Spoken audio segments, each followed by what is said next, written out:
A few years ago, we were seeing maybe one a year, and now it's been a weekly occurrence for the last Wow. little bit.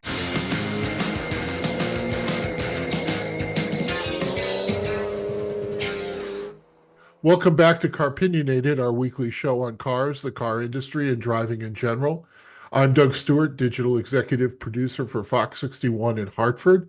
And you might notice that Glenn and Jeff are not here this week, but we're going to be talking about car seats with Kelsey Panoski, who is from Lawrence and Memorial Hospital. So thank you for joining us.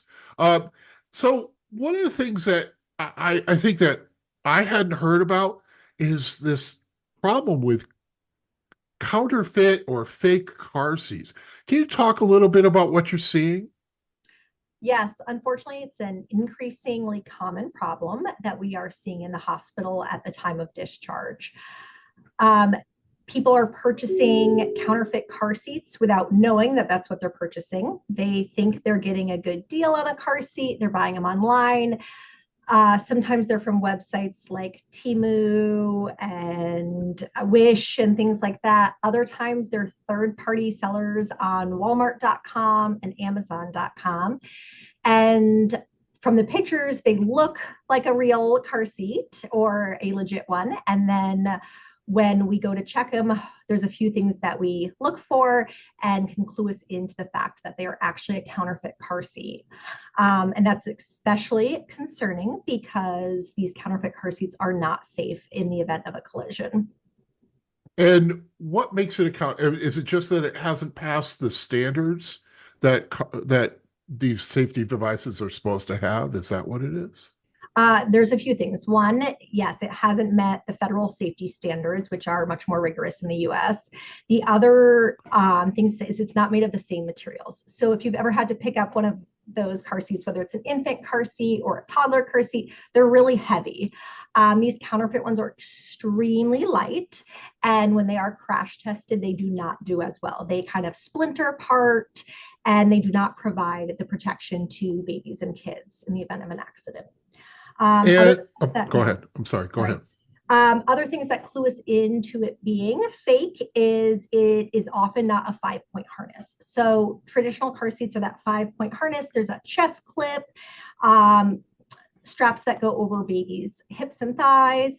We're seeing ones that are just straps that go into like a crotch buckle, nothing over their thighs, and no chest clip on those, which increases the risk of things like ejection from the car seat on impact. Sure. And what happens? Somebody comes to the hospital and has something that's not certified. What happens at that point? Great question.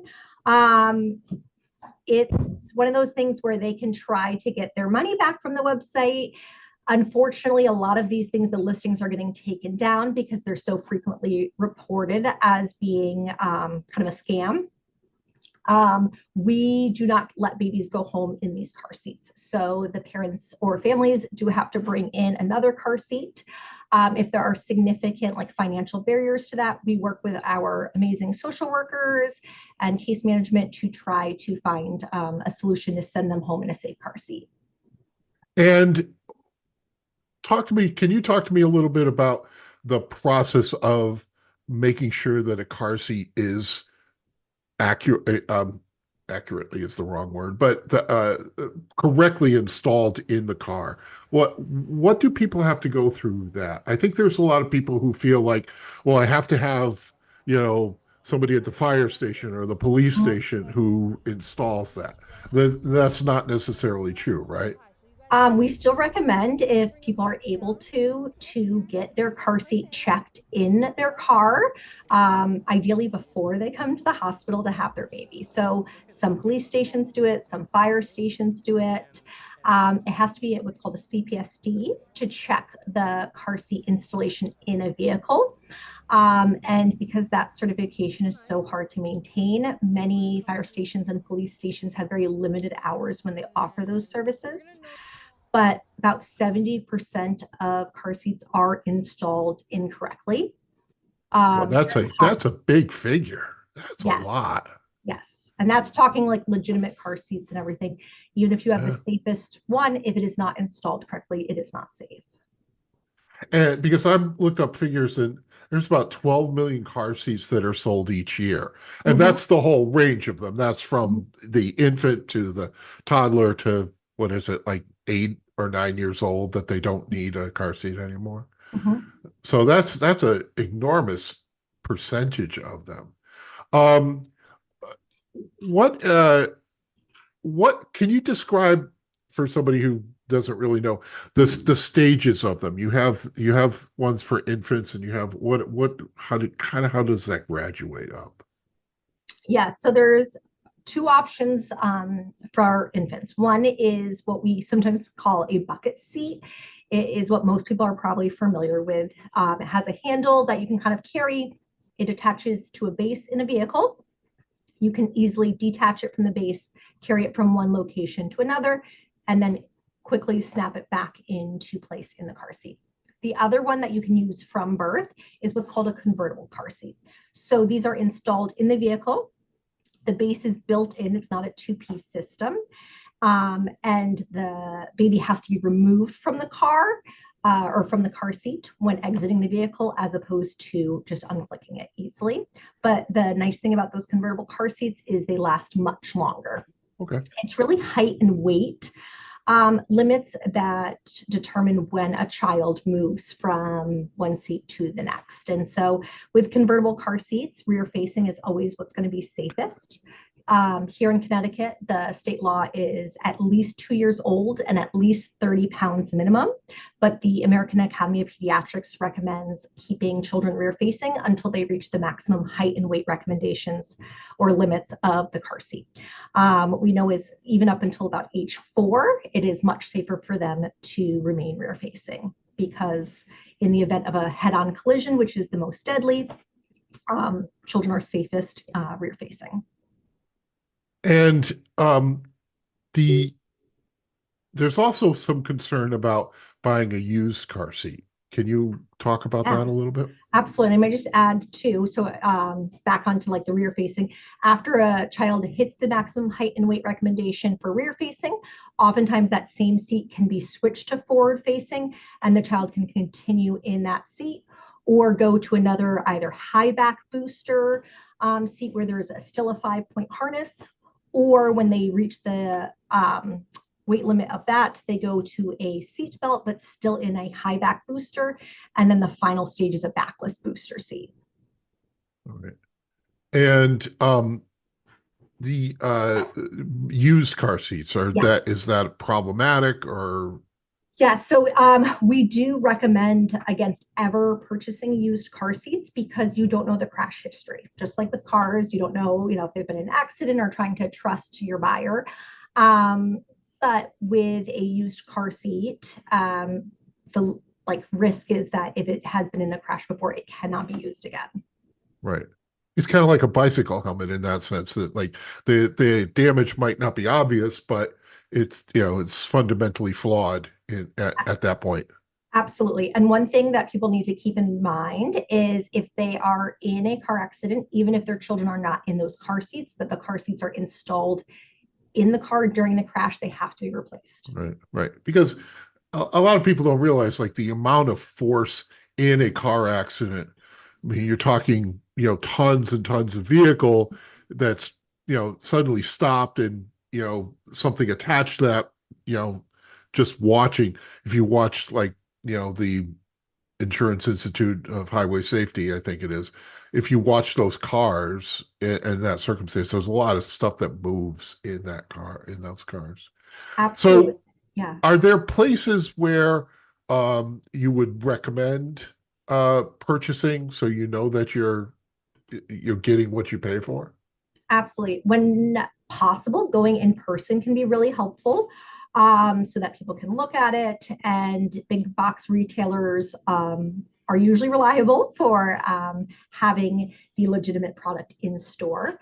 You can still use websites like Amazon, but if you're doing that, you want to make sure that the seller is the brand of the car seat. So you can purchase Kiko car seats, Graco car seats from Amazon, but the seller needs to be the name of that company. If it's a third-party seller with, crazy letters for a name or anything like that, Right. that's usually Yeah. a red flag that it's not actually a Graco Kiko car seat. One of the most frequently counterfeited brands is the Duna car seat. It's meant to be a combo car seat / stroller that is marketed as being like great for travel and whatnot, but it is frequently counterfeited. So it retails for about $600. The counterfeit car seats are still going for about $160. So the counterfeit car seats are on par with what you would pay for a normal brand of car seat, just a different brand. Yeah. So you're not, I mean, you could buy something that's adequate, meets standards Mhm. for the price you're paying for the counterfeit. Yeah. Exactly. But if you go to the actual Duna website, you go to the Graco website, the Uppa Baby, any of those brands, if you go to their actual website as well, that's usually very reliable. Yeah. One of the ones that we had just recently was the actual Duna car seat, but that's what it looks like. Okay. And then this is the counterfeit version from Temu. So they look very similar. Yeah. But instead of the brand name logo, it's a different logo.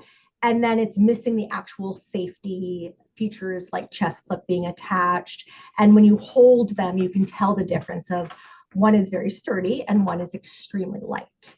But yeah, like an hour ago, we went in and could tell right away that it was a counterfeit one. Wow. And how many of those have you seen this year? Great question. So a few years ago, we were seeing maybe one a year, and now it's been a weekly occurrence for the last Wow. little bit. Wow. So a That's huge crazy. increase. That's crazy. Yeah, I'm of the age where it was basically steel, like tubes that were Yeah. shaped in sort of a, there's a seat and a little thing, and it was like, it's dangerous as everything, Yeah, everyone's And like, now in my day, we didn't have car seats. We, it turned out fine. I'm like, well, there was a lot of kids who never made it to didn't adulthood didn't right? Yeah, back then. So, we know better, so we do better now. right, exactly. I have memories of my father installing seat belts in cars that we had bought, right? Just Yeah. to, and that's just a lap belt, but whatever. Mhm. Yeah, I'm old. And it's amazing too when you have a properly installed car seat and it has all the safety features of how much more protected that baby or that child is than the other people in the vehicle. It really is amazing. Cool. Anything else you want to add? Um, we also have a trauma program here at L&M. And so our goal is to really reduce injury and death in the community. So focusing on getting the word out about these counterfeit car seats to try to prevent families from potential like catastrophic things happening of getting into an accident and not having their baby or their child protected.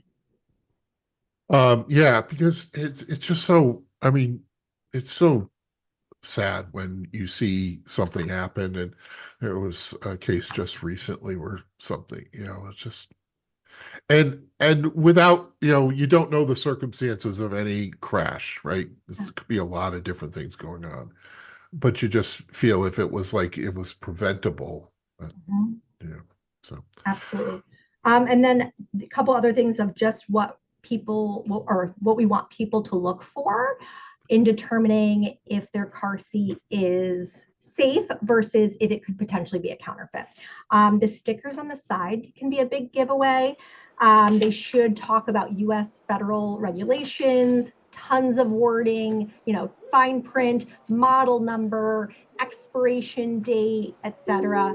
Versus the counterfeit ones we see, it's maybe one or two stickers that are just like warning, don't use in a front seat kind of thing. So on like an approved one, there should be federally mandated airbag warning and suffocation risk sticker.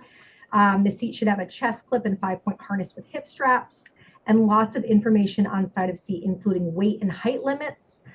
Federal warning for use in vehicles, additional sticker for manufacturer content, date seat was made, and the model number. So you'll see all of those on an approved car seat.